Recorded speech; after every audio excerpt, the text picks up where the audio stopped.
السلام عليكم. صباح الخير.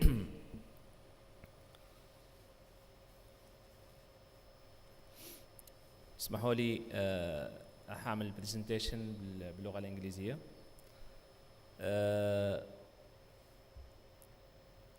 I am glad to be with you and happy to respond to the invitation of my friend Mr. Motiri. Of course, for the couple of you who doesn't know UNIDO, I will start just to make a presentation. But let me first emphasize on something. I was very happy and glad to see that the organization of this conference took into consideration a very important issue.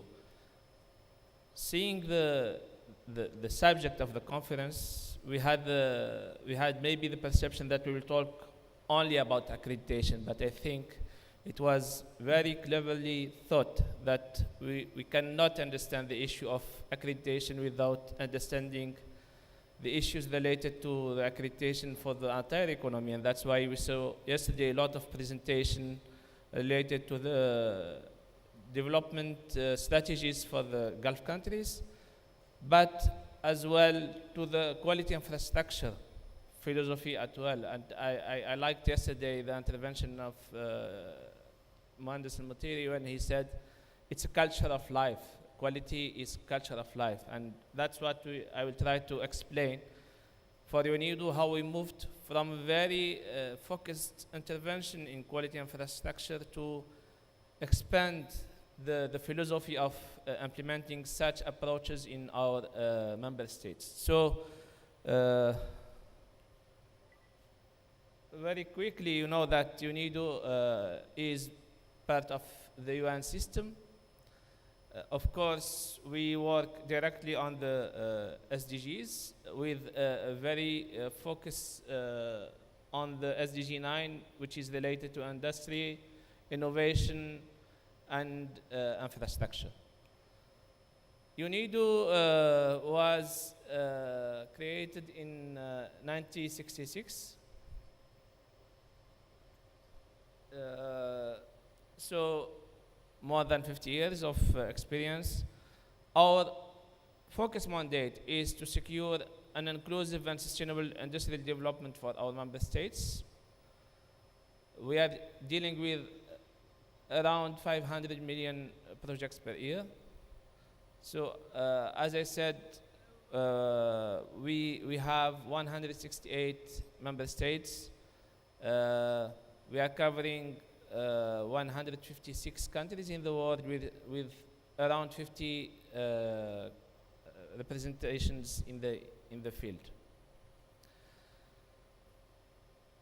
Quality infrastructure in UNIDO is covered by the department dealing with trade, investment, and innovation, and that's another illustration of how integrated we go when we talk about quality infrastructure. It's not only about quality, it's about the industrial development system, the economic development system general. And you will see, for example, those are the services we are providing for member states, and you will see we provide interventions from business environment to SMEs,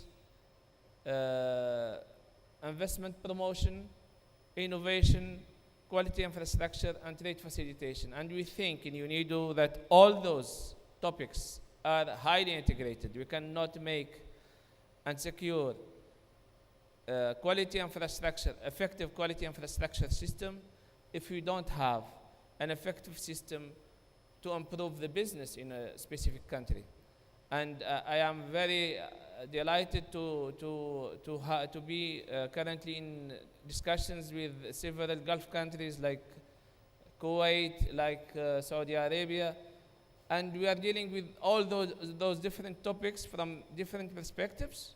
And when we start talking about quality infrastructure, we end by talking about SMEs, and we end by talking about trade development. So it's a very comprehensive philosophy, and I will explain to you, for example, in this slide, when we talk about economic transformation, you will see that industrial parks should be thought about, labs and certification, the custom systems. I was in Brussels two weeks ago to have a discussion with the International Custom Organization because, to talk about quality infrastructure.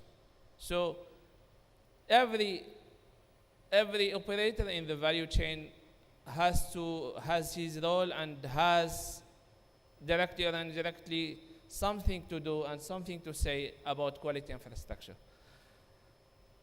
Of course, and that's for us a big move, the end user, the market, the consumer has to be the final targeted beneficiary from the entire system. So, I will not talk about the quality, the definition of quality infrastructure. I think the experts before me yesterday and today talked about.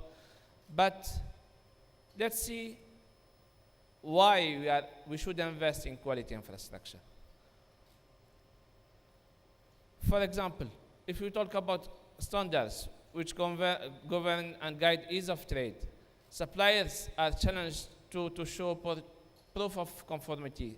Trade flows, market access need testing, inspection. All this should generate investment costs. The need to strengthen existing national quality systems to assess evidence of compliance. If we don't think about the value added for those investments, a lot of people will question why we should invest such amount of billions. Yesterday, the CEO of UCAS was talking about a huge amounts of invested money, but as well of return of investment. And if we look at the value added, we'll see, for example, if we and those evidence now are shown through surveys and impact assessments. We saw that in a lot of supported countries that UNIDO supported, we realized that through the quality infrastructure, we realized increased market access, mainly for the economies depending on exportations. We saw as well increased speed at which goods cross the border. So when we started some projects, it took sometimes 1 month for a product to be cleared by the customs. Nowadays, we are talking about hours. The mutual recognition, that's a huge achievement to facilitate trade within a specific region like the Gulf region or worldwide. SMEs, we will have a direct benefit from being certified and having a product recognized by the market and accepted by the market, and etc. When we started the quality infrastructure in UNIDO, we were really focusing only on the quality infrastructure. By only quality of infrastructure, our interventions were focused on the building blocks of the standard quality infrastructure system, methodology, standardization, and accreditation. We didn't have a wider view about the implication of such system on the economic system. Then, for our second generation of projects, we started thinking a bit wider and above the core quality infrastructure system, we started thinking about quality promotion, conformity assessment, testing, certification, inspection, calibration, and verification. So we started gradually, and that was, for example, the projects that we implemented in Egypt, Nicaragua, and in Ghana a couple of years back. We started looking a bit wider. Then we moved to a more consistent philosophy, and we tried to make kind of assessment of the entire value chain or the entire building blocks of the quality infrastructure. And we started looking at the awareness raising, the end user, the consumer, the market. So we kept, of course, usually the building blocks of a standard quality infrastructure system, but we added some other important questions related to the governance. We developed a lot of materials about a good governance system of a quality infrastructure, the transparency. Then we moved to the enterprises. We started working directly with the enterprises, and I will explain to you, for example, one of the ongoing projects we have in the Gulf region to work directly with enterprises on the quality-related questions. Nowadays, we have a slightly different business model for implementing quality infrastructure projects, because we came to a conclusion that without an implication and involvement of the private sector in the quality infrastructure, we cannot go too far. You can develop the best system you can get in one specific country or region, but the private sector will not use it. Of course, through technical regulations, you can enforce the thing, but you cannot control the entire chain if there is no full awareness about a systematic implication of the private sector on a daily basis. And that's why we thought that quality infrastructure system driven by the private sector needs, and that's why we get back to the safety of a product and the safety of the consumer as a focal question in the quality infrastructure. Without this, we cannot succeed the implementation and the deployment of a quality infrastructure system in a specific country and a specific region. And for me, that's the more the big difference between the old ways of doing and implementing such approaches and the recent development. And we went a bit further. Having a good quality infrastructure in one country, that's a good thing, that's a good achievement. But how to make sure that this quality infrastructure is effectively implemented to achieve a safe product? And the reply was, if you start looking at the quality infrastructure issues at the final product, you have very little chance to succeed. If you don't start thinking and looking at the issues related to the quality infrastructure from the very starting point in the value in a specific value chain, every step in the value chain could affect negatively the quality of your product. So it's a matter of integration, it's a matter of consistency. So if you look, for example, here, those are examples of value chains that you need to supported in relation to quality infrastructure.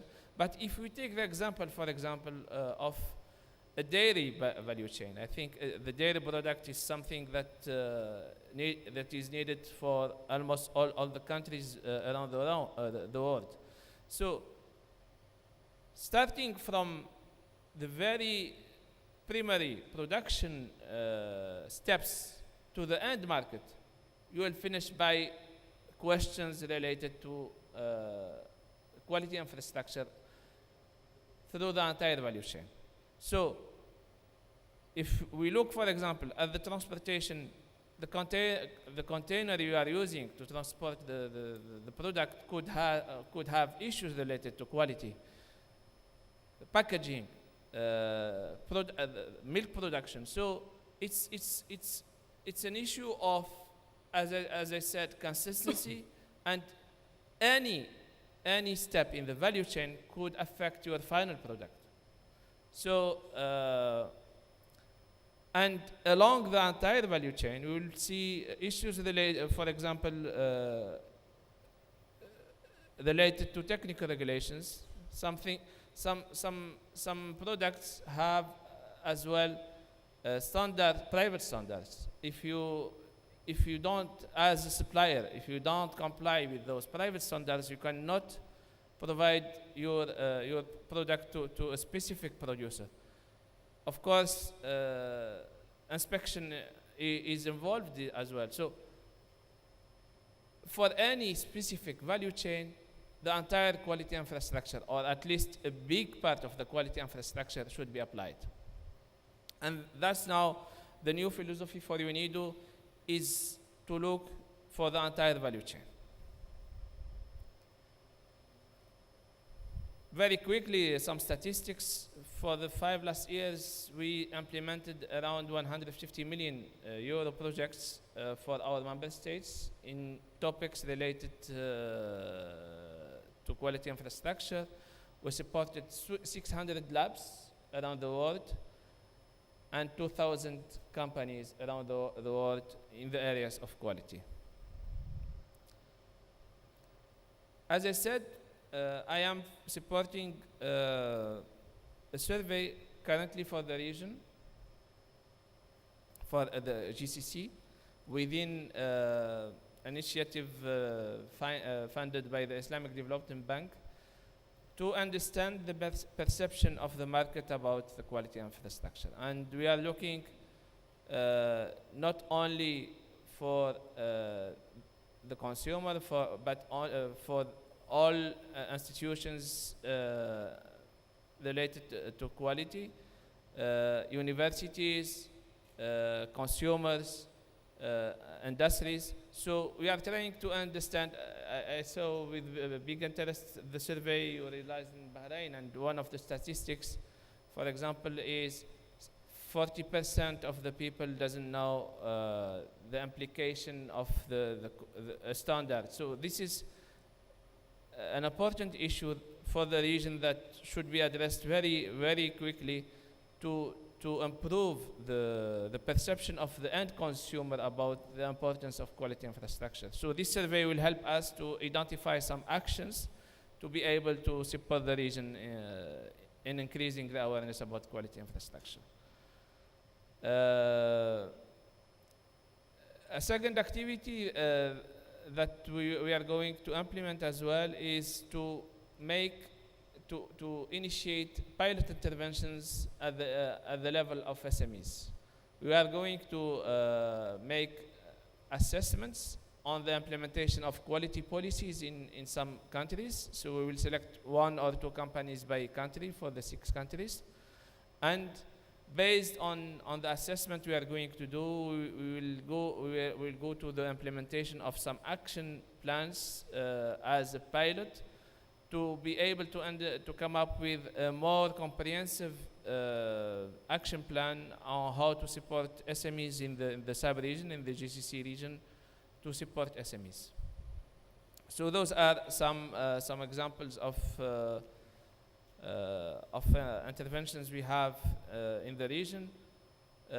We received as well funding from Switzerland for developing a comprehensive quality infrastructure program that will address the quality. So it's finished? Yeah, 2 minutes. 2 minutes, okay, thank you.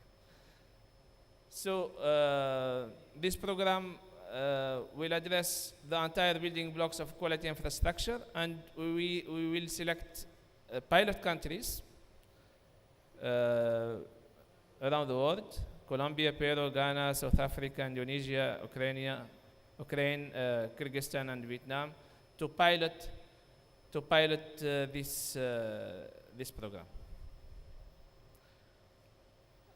And of course, I think we had the honor that Ms. Amina talked yesterday about ARAC. ARAC is the Arab Accreditation Corporation for the Arab countries. This project is supported with the technical assistance of UNIDO. and funded by the government of Sweden. It started in 2012, but now we are implementing the second phase, and the main objective of the second phase is to ensure the financial and legal sustainability of Arak. So hopefully by 2020 we will have for the Arab region a sustainable accreditation cooperation recognized at the international level. And thank you for your